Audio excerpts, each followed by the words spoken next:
When it comes to keeping our spines healthy, like every other joint, our spines need to move.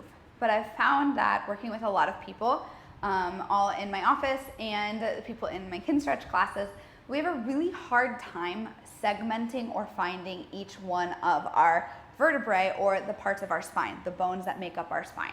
There are 24 segments, and most people come into my office, I assess them, and they move like they have 1 or 2 segments only. That's not ideal for a healthy spine. When I start to teach people, we usually teach segmentation, which is moving one little segment at a time.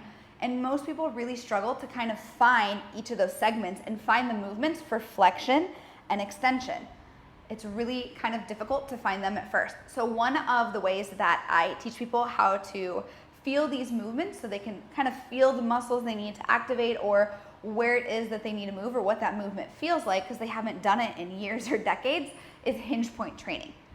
Now, ideally, if you had a partner, you could do this, but you definitely don't need one. And I'm going to show you how to do this without having a partner, just so you can do it on your own.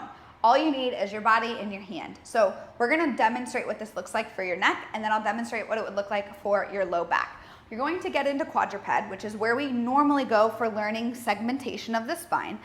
Hands right under your shoulders, knees right under your hips. You're going to find the bony part on the back of your neck. That's called your spinous process of your vertebrae. You're going to feel it. It doesn't matter which segment you pick, just pick one. And then you're going to think about flexion, which is going to be pushing that vertebrae or that spinous process into your finger. So you put pressure into your finger. And then to move into extension, you're going to take pressure off your finger. You're going to repeat again, feel pressure into your finger and pressure off. You can repeat this as many times as you need to. Usually I recommend 5 to 10 times each segment. You then can move to a next segment, which would be a couple inches down. Same thing, you're gonna put pressure in to the segment and off. In and off. Feeling that pressure onto your finger and off is gonna give you some sensation or some more sensory input so you can get a better idea of what's moving and how it's moving. A lot of people, when they do this, they make the mistake by pushing everything up and off. Remember that you are moving one segment, right? Hinge point training is just finding a segment and learning what that feels like at that segment. So you're not gonna have as big of movements. It's going to be very little. So my 2 biggest recommendations are going to be, don't try to move with big grandiose movements. So minimize the movement. And number 2, slow it down. Just go really slow. The faster we move, the more we use the path of least resistance, which is the movements we already own at the segments we already own.